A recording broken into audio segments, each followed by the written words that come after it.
Welcome to Behavioral Grooves, the podcast that brings behavioral science to life. I'm Kurt Nelson. And I'm Mary Califf, and I'm once again filling in for Tim while he is out sick. And can I say how thankful I am to have you here, Mary? Oh, thank you, Kurt. It's good to be here. And today's interview was fantastic, partly because you were here, but also partly because we had a fantastic guest, Charlotte Fox Weber. Charlotte is a psychotherapist and writer. She co-founded Examine Life and was the founding head of the School of Life Psychotherapy. And we're talking with her today about her book, which is called Tell Me What You Want. Yeah, it's a beautifully written book that presented ideas in a manner that made them instantly relatable and real, at least to me. The way that she writes is absolutely fantastic. And she does this with a series of composites of actual therapy sessions that just dragged me into the content. It was really fascinating, really, really good. Yeah, she wrote a lot of stories in the book. They were very relatable. And when we talked to her, we covered a lot of ground. And so should we just get going, Kurt? Agreed. I think so. And before we get going, though, if you like this episode, please share it and let us know. We want to make sure that we have a conversation with you, the members of our grooving community. And so with that, we invite you to sit back with a fine glass of desire and listen to our conversation with Charlotte Fox Weber.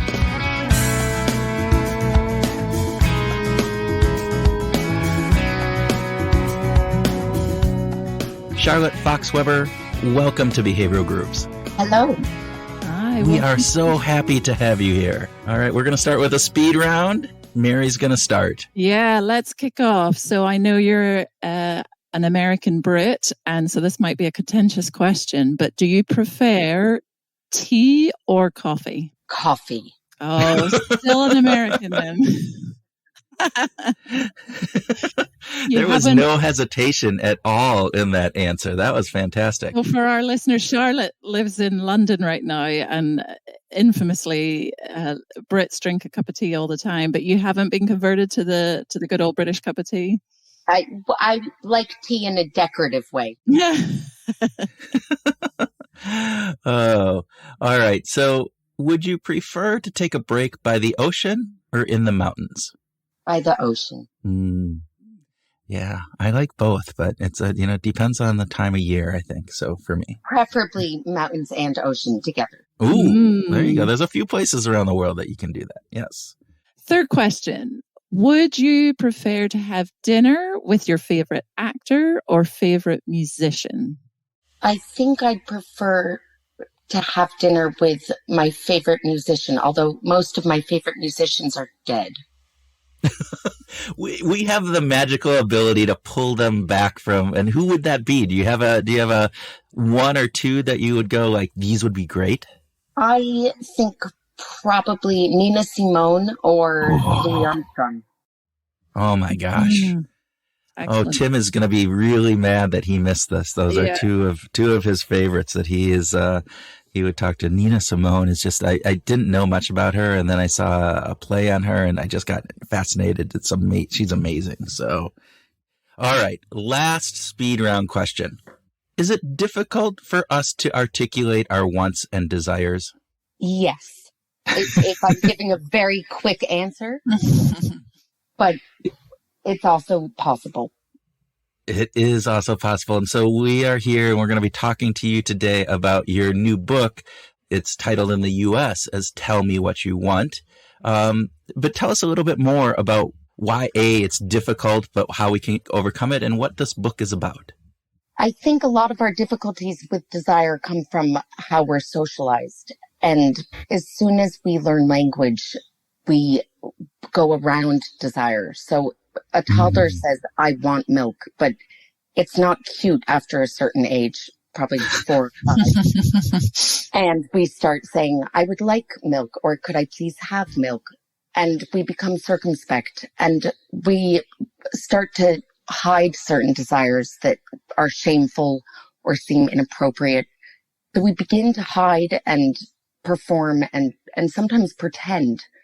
And we get very confused and indirect in communicating what we want.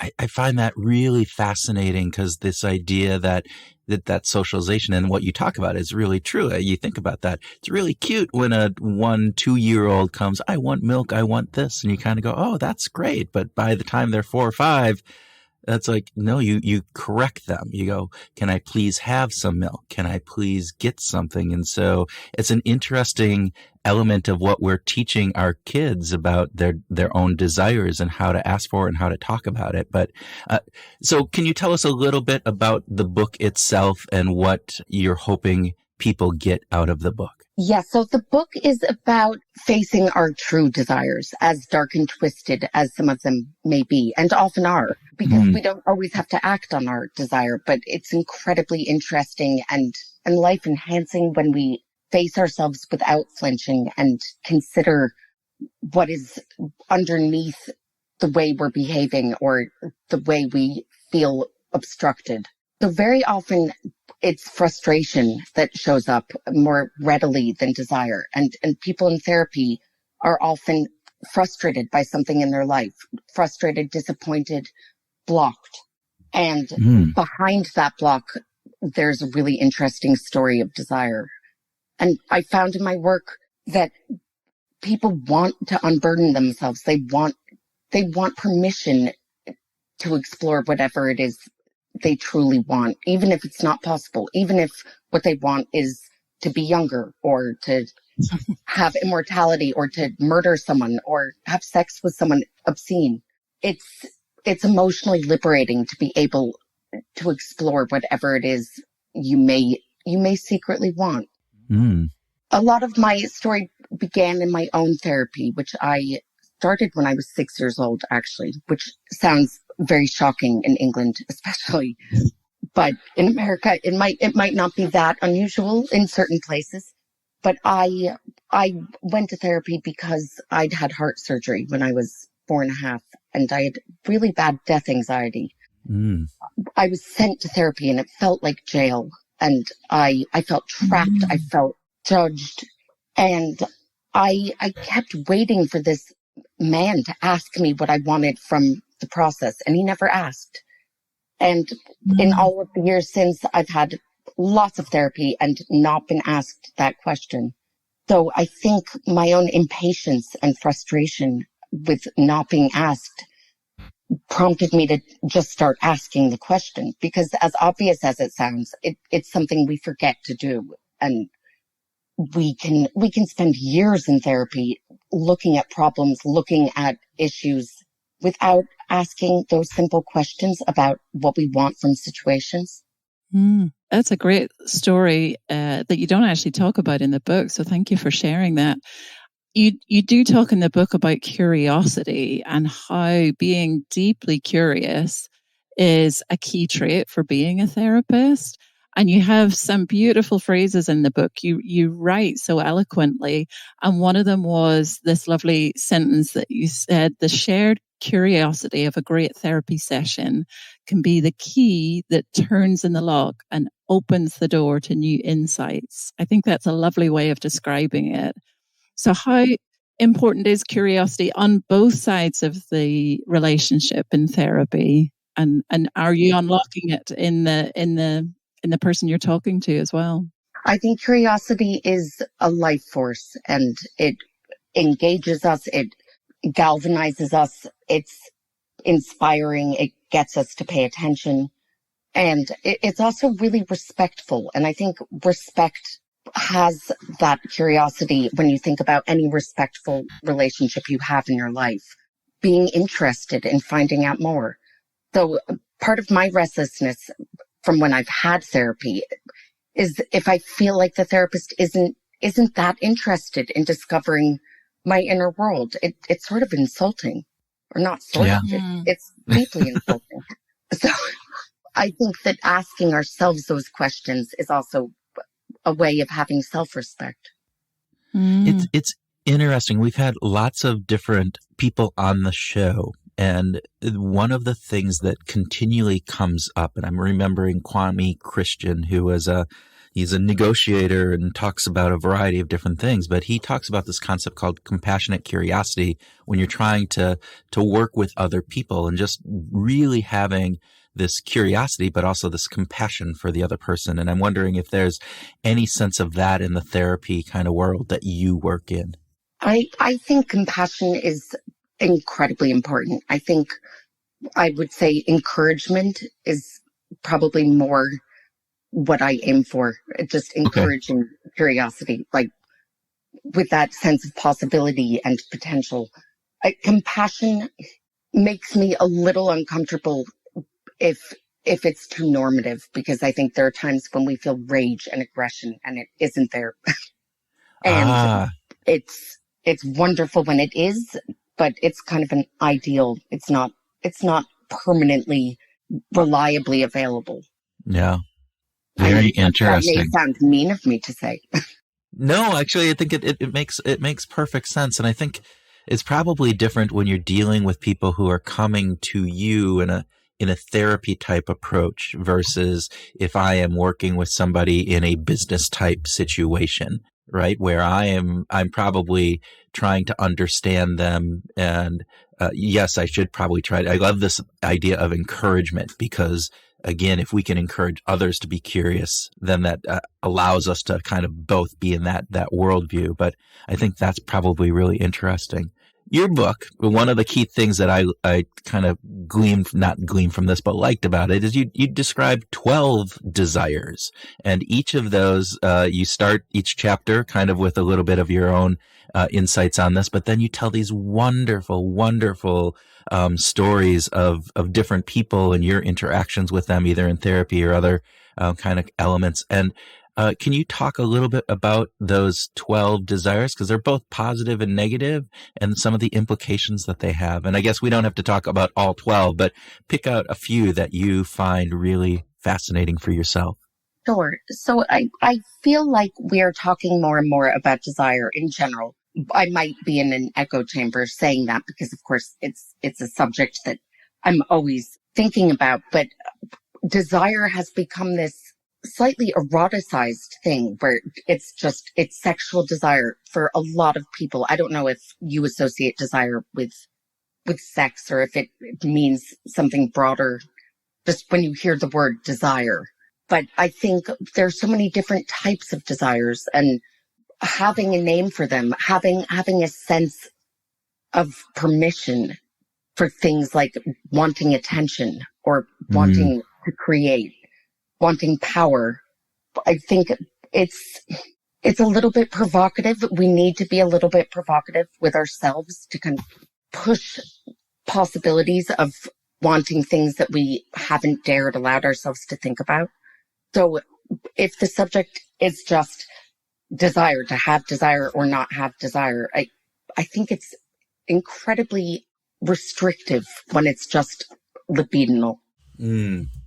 You've talked a bit about your childhood and your past experience, and that's a theme that comes up a lot in the book with the stories that you share. And it reminded me of Shankar Vedantam. So he's the host of the Hidden Brain podcast. And he actually has a TED talk where he talks about how we are, in our middle age, we're actually not the same person that we were as a child. I mean, physically, our cells are not the same. And again, once we get into old age, we are not the same person, either physically or emotionally. And it just kind of reminded me of that journey that we're all on, and we are constantly changing. And you say in your book, never stop thinking about what it means to be you. It's a lifelong pursuit. And I think that's a lovely way of describing it.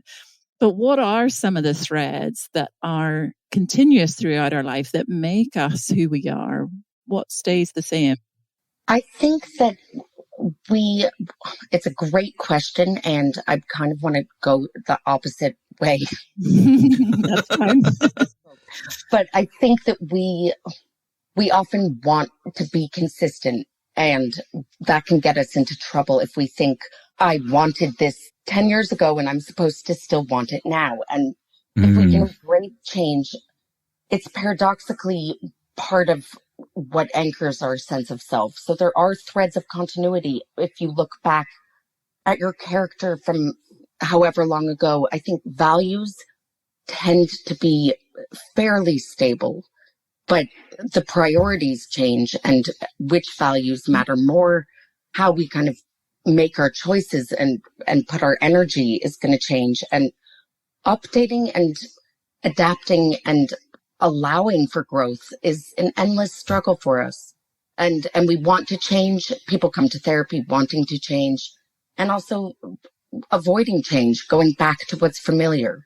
So I think when it comes to desire, particularly if you fell into a relationship with someone because you were sexually enthralled by that person, and that happens easily and often for people, 10 years later, 3 kids later, your desires from that relationship will probably be different. And that's really difficult for us to accept and tolerate. And it can feel almost shameful that we don't feel exactly the way we felt on our wedding day. We don't have the same enthusiasms. We actually want freedom now, and we wanted security back then, or we still want security, but we also want adventure.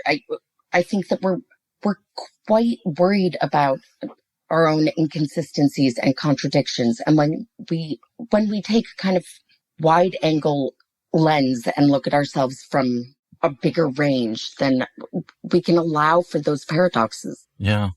It's fascinating that you talk about that idea, and is some of that expectations that we hold for ourselves, are those based upon society's expectations? Again, as you talked about this idea of, oh, I was really enthralled on my wedding day and I had all this desire, and 10 years later I'm not feeling the same, but it's kind of societally acceptable, the norm, to keep that. And how much of that gets in the way of us being able to kind of really understand our own desires, our own things that we really do want?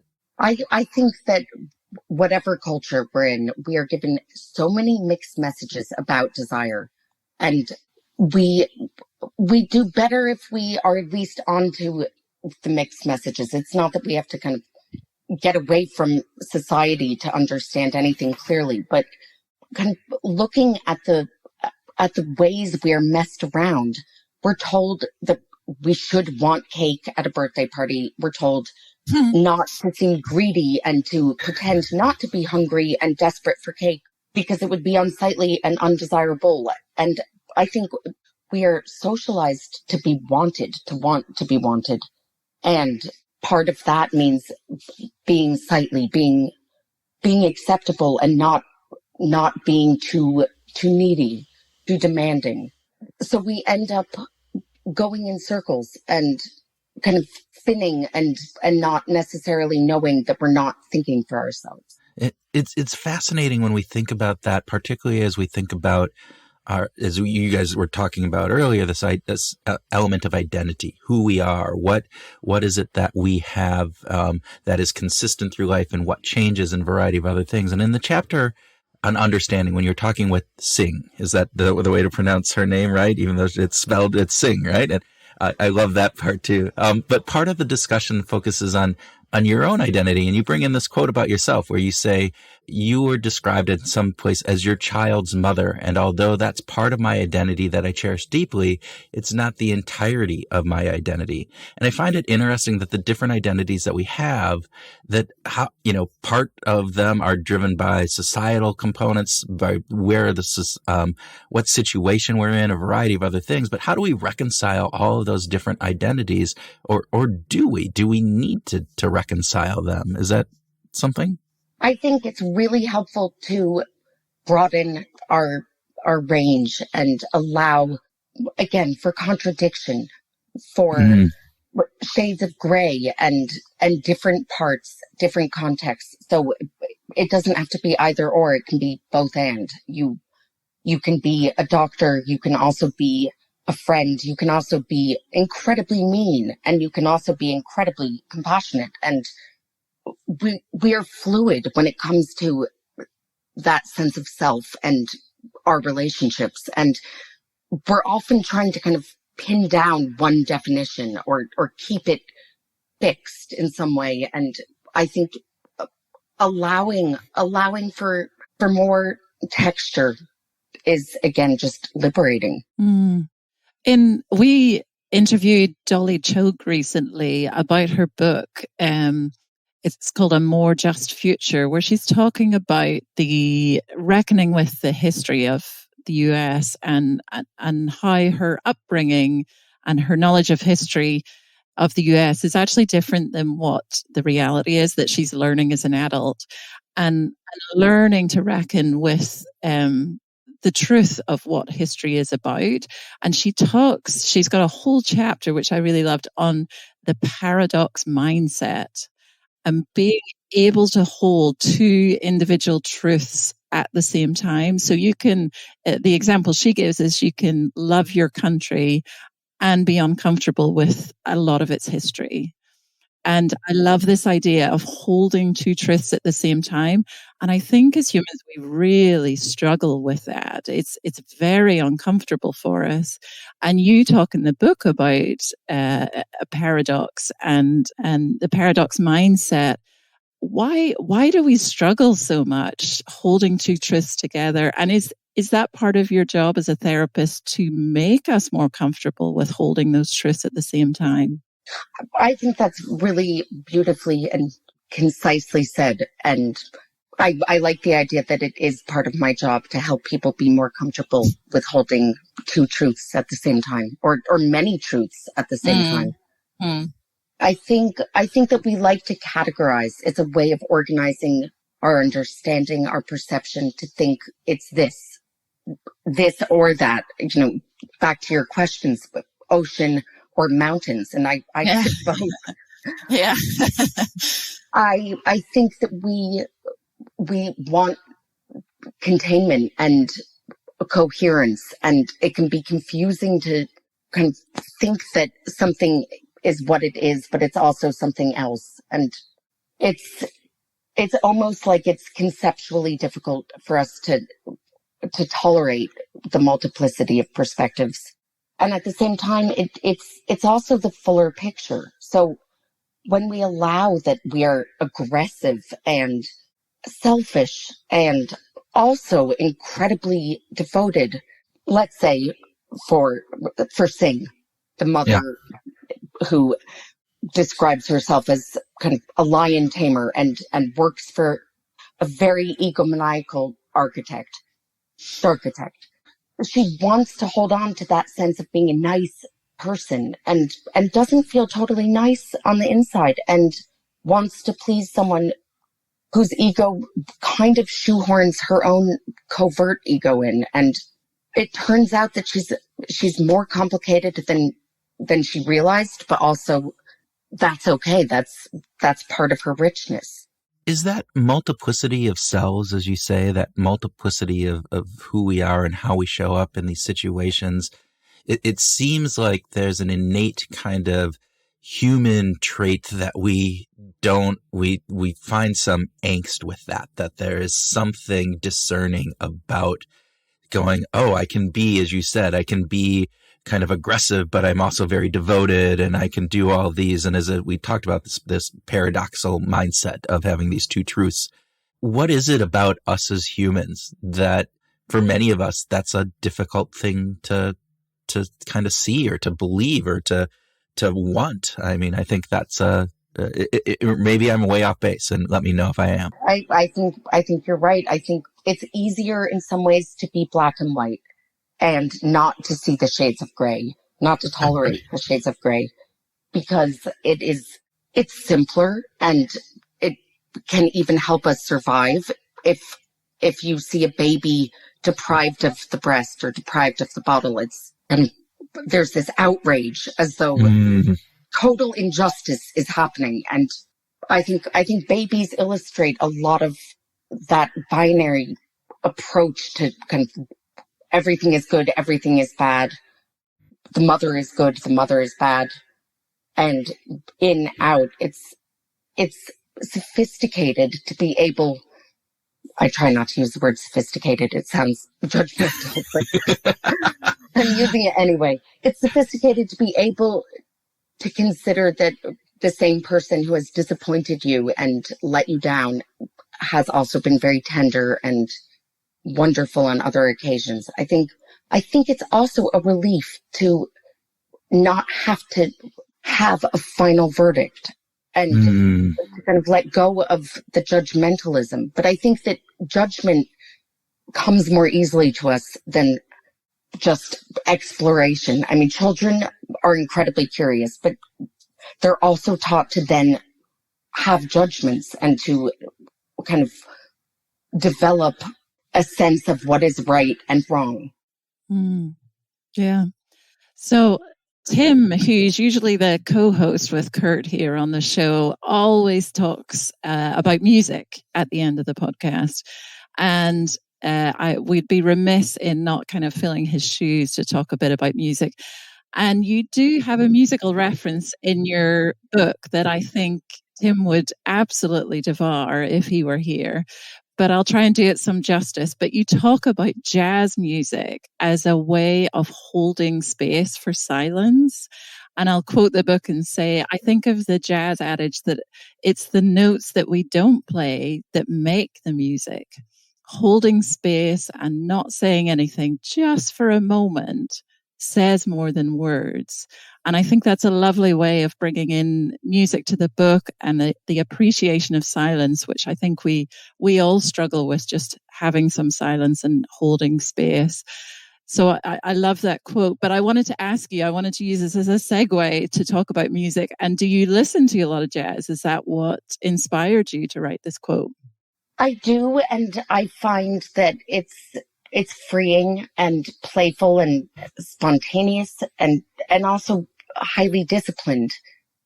So I like the adventurous aspect of it, and I can wish that I could be more like that in a certain way. I think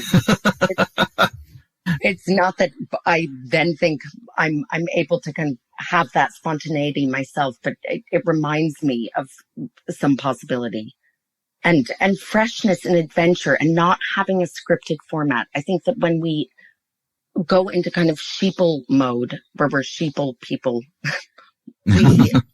we stop having fresh experiences and feeling things in a visceral way. And we just are going through the routine, playing the song the same way, not really engaging and discovering.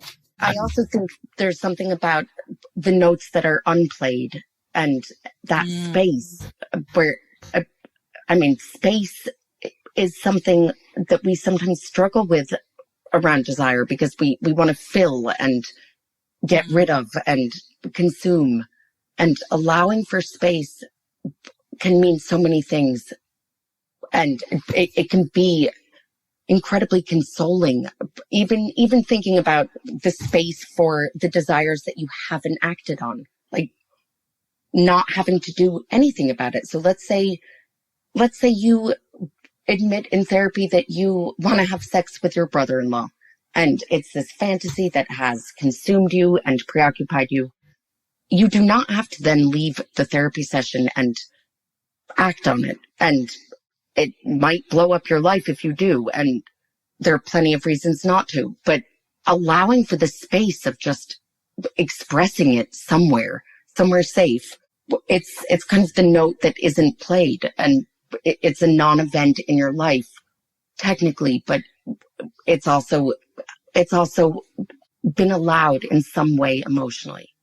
Yeah, I love that concept. And actually in the first story that you tell of, I'm just drawing a blank on her name, in hospice, right? And this idea where she was talking, this wonderful woman was talking about her life, looking back on it. And you had said something, I wanted more, she said, I wanted more snuggles, right? And this like idea of not having those snuggles. And I think it's really interesting about that, the things that the notes unplayed, the silence between those notes, the silence of our lives that really kind of dictates, a lot of who we are and a lot of what it is that we do. I wanted to ask one final question. And so you have 12 desires listed out in the book: to love and be loved, desire, understanding, power, attention, freedom, to create, to belong, to win, to connect, what we shouldn't want and what we should, and then control. And in your experience, is there one or two of those desires that you think people hold within them more than others? In other words, that they have, that they just feel too shamed or too embarrassed, or this isn't, I shouldn't feel this way. Is there one or two, or are they all kind of equal in that? Or how does that parlay in your experience? I love the question. I think that attention is very uncomfortable for us, and we accept it in children, and we act like it's something you should grow out of by the time you're an adult. And we all want attention throughout life, and it might mean different things at different moments, of course, but wanting attention is weirdly awkward to communicate in a direct way. So saying to your spouse, I want you to pay me more attention, or I was sad on my birthday because I wanted attention, or I was sad at my best friend's wedding because I was jealous of her attention. Whatever it is, it's very uncomfortable for us. And yet I don't think it's alien to anyone. When you said that, it reminded me of the old John Hughes movie 16 Candles, and they forget her birthday, because her sister's wedding is the next day, and how that makes her feel, and it's very poignant, and you can think whatever you want of that movie, but the idea that it's very poignant that, this is supposed to be my day. This is supposed to be there. And if we don't get, we have expectations about what that attention should look like. And I'm making that about that birthday, but I think we have expectations about what attention is at any point, whether it be, as you said, your spouse, your kids, your coworkers, your friends.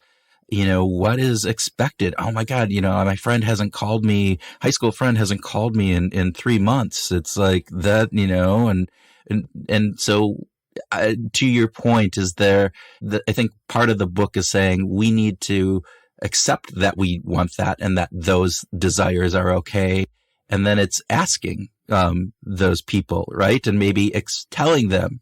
Yeah. But it's having the clarity internally at the very least, because we get so freaked out by wanting attention that we often don't even realize ourselves, because it can come at unexpected moments where you feel just off or disconnected or a little bit self-pitying, and you don't want to feel sorry for yourself, but there's something that is kind of irksome, and it feels unreasonable to complain, or you do complain and you start talking about how you're in the wrong seat at some party and the food isn't right and you're not happy with something else. And again, we kind of wear other costumes rather than being direct, even with ourselves, to admit, oh, actually, I think I was upset because I secretly wanted attention.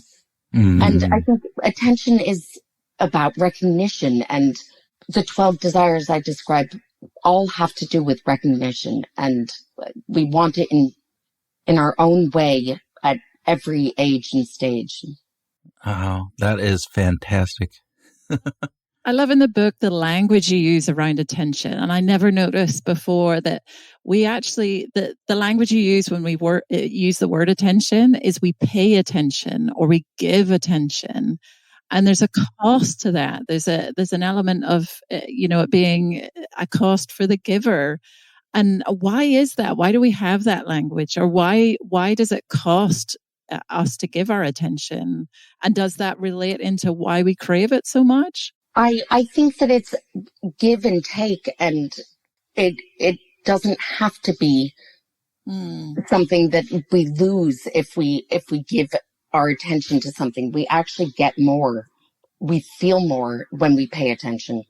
So I actually, if it were up to me to rewrite that expression, I would start saying, I'm now going to ponder what word would be better than pay attention, but like hold attention. It doesn't have to come at a cost, and actually not paying attention costs much more than paying attention. Yeah. I think wanting what we shouldn't and not wanting what we should is something that plays out for all of us at different moments. And I'm often struck by how often people say they should do something, or even in your own self-talk without saying it out loud.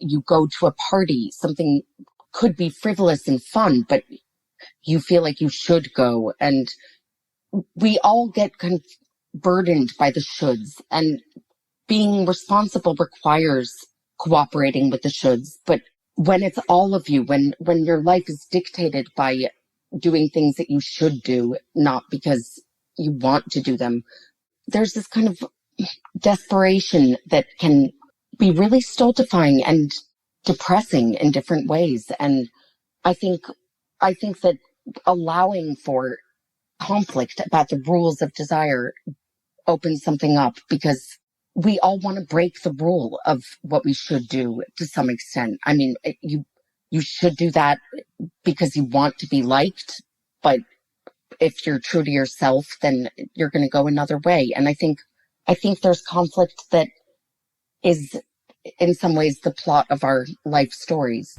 Charlotte, fantastic. Thank you. This was fantastic. Thank you so much. Thank you for your brilliant questions.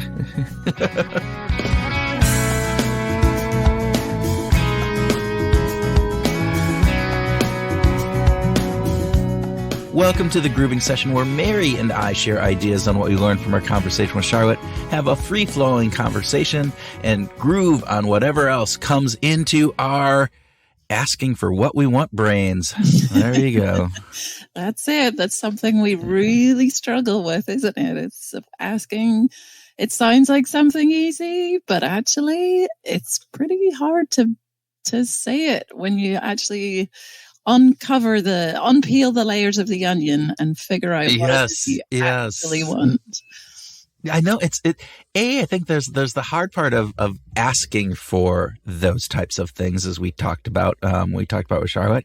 But I think what really struck me with our conversation with Charlotte, as well as the book, is that, it's hard to understand our own desires. So how do we ask for what we want if we don't really even know what it is that we want?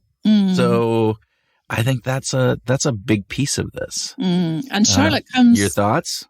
Charlotte comes from this from the point of a therapist, doesn't she? Like she unpacks this with people, and I think it's an interesting dynamic to look at it from the other point of view, because a lot of people go through therapy, but looking at it from the therapist's point of view, it was really fascinating in her book. Seeing hearing the other point of view of that dynamic, and it did make me think about the role of the therapist. And one of the things that it brought up for me is like thinking of it from a behavioral science point of view, like, do we have this cognitive dissonance sometimes between what it is we want and how we act our lives? We can't always act on our desires, even if we know what they are. And does that create this kind of uncomfortable space for us? Is that something that therapists do, is, help us get more comfortable with wanting something but not being able to get it? And it's why I brought up the paradox mindset, this kind of uncomfortable feeling of two things being true at the same time. And how do we sit with that? But it makes us really icky and uncomfortable. And I love this idea of looking at it through a therapist's eyes and thinking through what they're seeing and how they're having to process things. And just this idea too of like, I can't get too close, and yet people are pulling me in, and all of these kind of different aspects that go in with a therapist piece. But this idea that you talk about the, this paradoxical mindset and this idea of holding two truths and the cognitive dissonance that has, I think is really insightful, because I do think that part of a role of a therapist, and, I'm not a therapist. I have my PhD in psychology, but it's definitely not in the therapy side of things. So I am not an expert to talk about this, but I do think that part of therapy is getting people to understand that there might be two truths, and that living with this and uncovering or unpacking the real desires behind some of their behaviors, and to put words to that and to be able to talk about that. So again, I think it flows right into what this book is about, which is this idea of, tell me what you want. And this idea of, first we need to identify what that is, and really truly identify, because oftentimes, and I will tell this from just when we ask people about, incentives and what they want for rewards and various different things, is people will say one thing, right? It's the say-do gap.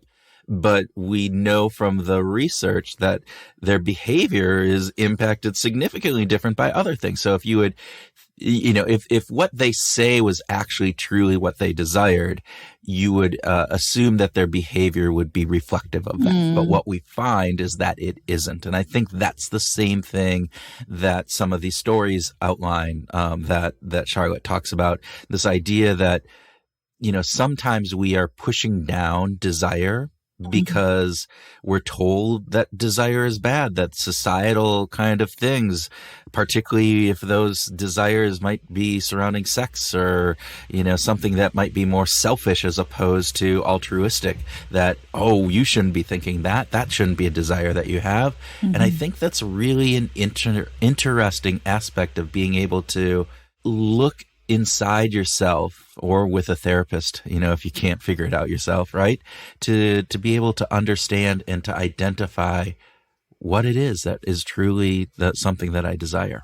And James Costello brought this up. You mentioned incentives. We talked to James Costello just a few weeks ago talking about incentives, and he said, they've done research. They ask employees, what do you want as your incentive? Cash. I want cash.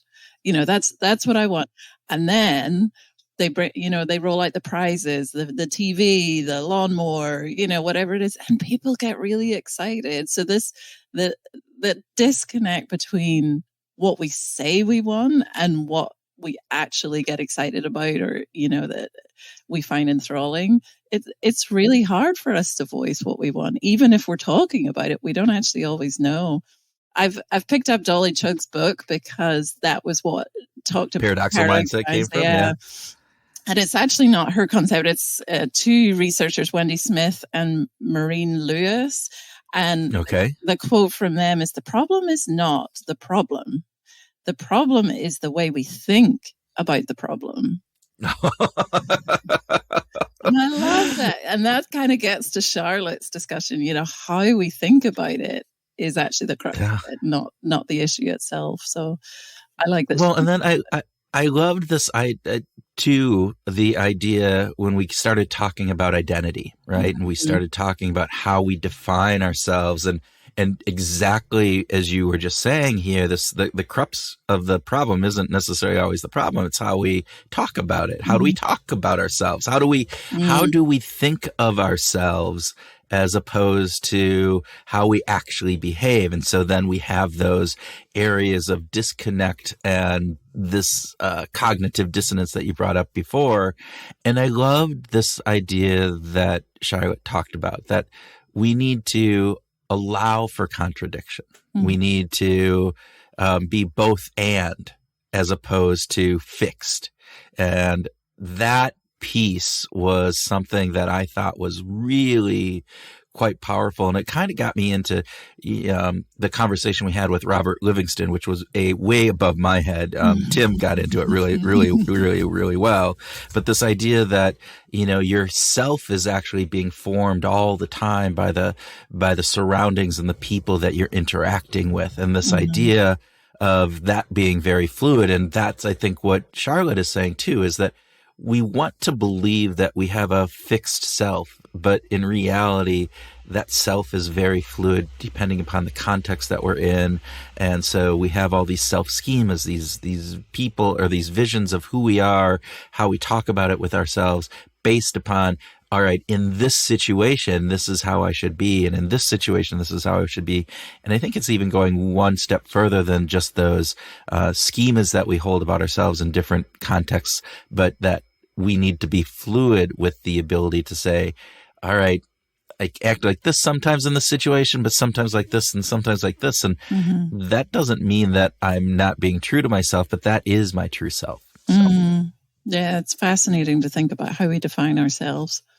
Yeah, we need to look at who we are and peel back those layers. Because again, I think it's like the say-do problem with our desires, right? We don't always really take a deep look at who we are. So what else did you find interesting with her conversation, Mary? Well, curiosity. I'm curious about the curiosity. Killed the cat? What? Yeah. So yeah, I pulled out a quote from the interview. Curiosity is a life force and it engages us. It galvanizes us. It's inspiring. It gets us to pay attention. And it's also really respectful, which I've never thought of curiosity as being respectful, but I love that way of framing it. It is an interesting way of thinking about it, right? This idea that if I'm curious, and I think in that respectful way, it's this idea, particularly if you're curious about somebody else, if you're having that's a very respectful way of interacting with them, that, hey, I want to know more about who you are, what you mean, what you stand for, what are your desires, and all of those factors. And as, I think it goes back, as we talked about, it goes back to Kwame Christian and his compassionate curiosity piece. It amazes me how many times we keep coming, and in multitude of interviews, how many times we come back to compassionate curiosity. I think we need to get Kwame back on and just talk about a whole episode on compassionate curiosity. It is fascinating because I think it's so applicable to so many aspects of life, like just being compassionate with how we interact with other people and being curious. And I like that Charlotte says it's respectful, that's showing a sense of, respect to the other person. Yeah. What's also interesting about the way that she talks about curiosity in that quote that you did is she said that it gets us to pay attention. And I think attention is a really important piece, particularly as we think about this, right? So paying attention, giving attention, this idea of paying attention to what our real desires are, to who our identity is, all of that, I think it comes in as a really key piece. And that language is fascinating. She pointed that out in the book, that there's a cost to this. The verbs we use are paying attention and giving attention. There's a cost to it. And I never thought about that with attention, but we talked ages ago, 2 years ago, with Ben Parr, who's written a whole book on attention. How do you get people's attention? How do you captivate it? How do you keep it? Yeah. And he says in his book that attention is the most valuable currency we can obtain. And there again, we are, we're talking about something in terms of value and cost. And, he talks about it as currency. And so it's so fascinating to think about attention as being something that is almost tied with money. And yet we pay attention to things all the time without being intentional about it. We don't. Well, it goes back to Neriel, right? Yes, and this idea of being distracted, and the fact that it's not distraction as much as it is that we get sucked in without intent to be intentional. That's always that's his big thing. Like, actually focus on how you're spending your time and what you want to get, and don't get distracted by just picking up your phone because you want to turn your brain off for 10 minutes.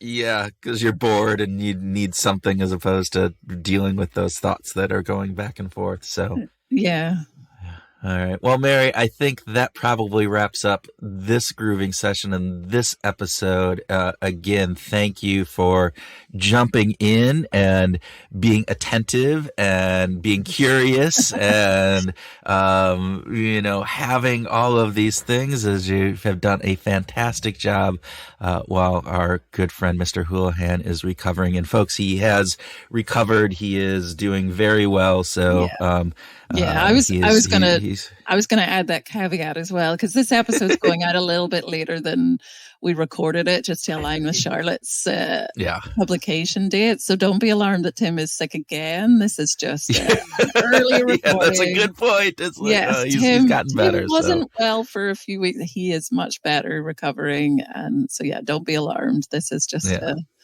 an interim. Yes. So with that, folks, go out, ask for what it is that you want, and make sure you understand what those desires are, and use that to go find your groove this week.